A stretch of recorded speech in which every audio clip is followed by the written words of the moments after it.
नाजरीन, सुल्तान महमूद गजनवी तारीख में एक ऐसे मुसलमान बादशाह गुजरे हैं जिन्हें हिंदुस्तान पर 17 हमलों की वजह से शोहरत हासिल हुई। सुल्तान महमूद गजनवी के सोमनाथ के मंदिर पर हमले के हवाले से बहुत सी रिवायात मिलती हैं। एक रिवायत में ये भी आता है कि सुल्तान महमूद गजनवी ने जब सोमनाथ का बुत तोड़ना चाहा तो हिंदुओं ने उसकी खिदमत में बेशबहा खजाने पेश किए और कहा कि इस बुत को ना तोड़ा जाए, लेकिन सुल्तान ने कहा कि वो तारीख में बुत फरोश नहीं बल्कि बुत शिकन के तौर पर जिंदा रहना चाहता है। उसके साथ ही उसने सोमनाथ के बुत के टुकड़े टुकड़े कर दिए। तारीख में सोमनाथ बुत के हवाले से एक और वाकया भी मिलता है। महमूद गजनवी जब सोमनाथ फतह करके मंदिर के अंदर दाखिल हुआ तो उसने देखा कि मंदिर में सोमनाथ का बुत हवा में मुअल्लक है।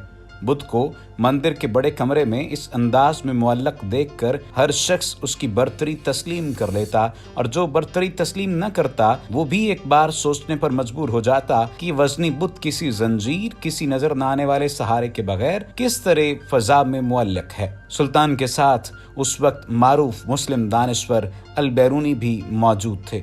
महमूद गजनवी ने हैरान होकर अल बैरूनी से पूछा, ये क्या माजरा है? ये बुत बगैर किसी सहारे के फजा में किस तरह मुअल्लक है? अल बैरूनी ने चंद लम्हे सोचा, फिर अदब से बोला, सुल्तान मुअज्जम, इस मंदिर की छत के उस तरफ से चंद ईंटें निकलवा दें। जब छत से अल बैरूनी की बताई हुई जगह से कुछ ईंटें निकाली गईं तो सोमनाथ के फजा में मुअल्लक बुत को देखा गया कि वो यकदम एक तरफ झुक गया और जमीन से करीब तर आ गया। अल बैरूनी ने अदब से वजाहत की, सुल्तान मुअज्जम, ये उन हिंदू पुरोहितों और पंडितों की मक्कारी है। ये बुत लोहे का बनवाया गया है और मंदिर की छत पर मखसूस जगह बहुत बड़े मकनातीस नस्ब किए गए हैं। ये मकनातीस लोहे के बुत को अपनी तरफ खींचते रहते हैं और यूं ये बुत साकत मुअल्लक रहता है। चूंकि ये बड़े बड़े मकनातीस मजबूती से नस्ब किए गए हैं, अपनी जगह से नहीं हिलते, इसलिए ये बुत भी फजा में मुअल्लक है। जब मंदिर की छत उखाड़ी गई तो वो बुत भी धड़ाम से जमीन पर गिर पड़ा। फिर ईंटों का मुआयना किया गया तो अल बैरूनी का तज्जिया 100% सही निकला। सोमनाथ मंदिर के हवाले से भारत की मारूफ तारीखदान रोमेला थापर ने 2005 में एक किताब सोमनाता एक तारीख की कई आवाजें लिखी थी, जिसमें उन्होंने सुल्तान महमूद गजनवी के सोमनाथ मंदिर पर हमले का तफसील के साथ जिक्र किया है। रोमेला थापर के मुताबिक सोमनाथ मंदिर पर हमले और उसके बड़े बुत को तोड़ने के वाक़े को भारत में हिंदू मुस्लिम तफरीक का एक कलीदी लम्हा बताया जाता है, जबकि हकीकत में उस जमाने में उसकी शायद इतनी अहमियत नहीं थी। बरतानवी राज में सबसे पहले अंग्रेजों ने इस वाक़े को हिंदू मुसलमान तफरीक के तौर पर पेश किया था। उसके बाद से मुतजाद नजरियात के लोग ऐसे अपने अपने मुआनी पहनाते रहते हैं। रोमेला थापर के मुताबिक 11वीं सदी से 2-3 सदियों बाद तक इस वाक़े की कोई खास अहमियत नहीं थी और मकामी ज़राए और दस्तावेज में भी इसका मामूली सा जिक्र है। इन मालूमात से ये तासुर मिलता है कि इस जमाने में और इस माहौल में मंदिरों की तबाही, लूट मार और फिर मुरम्मत आम थी। रोमेला थापर ने सैकड़ों किताबों, मकालों और कदीम संगी कुतुबों के हवाले से यह हकीकत दरियाफ्त की है कि सोमनाथ, जो सोमनाथ पटन,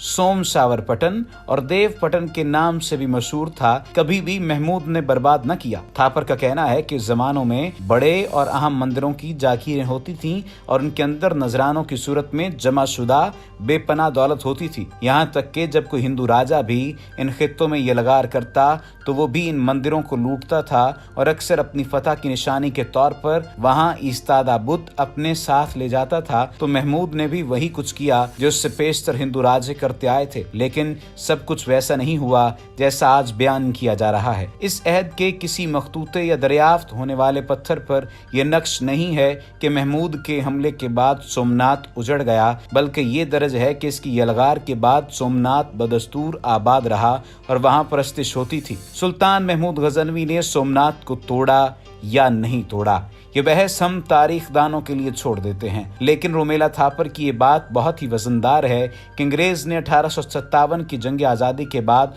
सोमनाथ के इशू को मुसलमानों और हिंदुओं में तफरका डालने के लिए फैलाया था। अंग्रेज का फैलाया हुआ ये प्रोपेगेंडा आज के ज़माने में भी खूब काम कर रहा है। 1992 में जब हिंदुओं ने बाबरी मस्जिद को शहीद किया तो उन्होंने गुजरात में सोमनाथ मंदिर से ही अपनी यात्रा शुरू की थी। सोमनाथ मंदिर के हवाले से सुल्तान महमूद गजनवी पर तरह तरह के इल्जामात लगते हैं और उन्हें लुटेरा साबित करने की कोशिश की जाती है। इसी कोशिश में लोग ان کے सोमनाथ पर हमले का मकसद भूल जाते हैं। दरअसल सुल्तान महमूद गजनवी ने सोमनाथ पर अपने शौक से हमला नहीं किया था, बल्कि यह कदम उसने अपनी हिफाजत की खातिर उठाया था। सुल्तान महमूद गजनवी 1020 ईस्वी से 1025 ईस्वी के दरमियानी अरसे में अपनी सल्तनत के शिमाली मगरबी हिस्से और दरियाए फरात की वादियों में फतूहात में मशगूल थे। इसी अरसे में सुल्तान महमूद को अपने मुखबरों से ये इत्तलाआत मतवातर मिल रही थीं कि शिमाली और वस्ती हिंदुस्तान की तमाम रियासतें सुल्तान से शिकस्त खाने के बाद बदला लेने के लिए हाथ पैर मार रही हैं और अब के बार एक मुश्तरका हमले की तैयारी है। इसके लिए गुजरात के इलाके काठियावाड़ में एक बहुत ही मशहूर मंदिर सोमनाथ को मरकज बनाया गया है। जंग की तैयारियां जोरों शोर से जारी थीं कि सुल्तान ने पेशगी हमले की तैयारी कर दी। गजनी से सोमनाथ तक का फासला तकरीबन 2600 किलोमीटर बनता है, जिसमें से 500 किलोमीटर तवील मुश्किल तरीन सहराए चौलिस्तान और राजस्थान भी पड़ता था। अक्टूबर 1025 में सुल्तान की फौज 30,000 सिपाहियों के साथ गजनी से रवाना हुई। 3 महीनों की मुसाफत के बाद जनवरी 1026 में सोमनाथ मंदिर के करीब पड़ाव डाला। हिंदुस्तान के तुरवरस से महाराजे और राजवाड़े अपनी अपनी फौज के साथ मंदिर की हिफाजत के लिए मौजूद थे। जंग का आगाज हुआ और एक सख्त मुकाबले के बाद सुल्तान महमूद फतहयाब हुआ। सुल्तान महमूद का किरदार कैसा था, इसका फैसला हमें तारीख दानों पर छोड़ना होगा।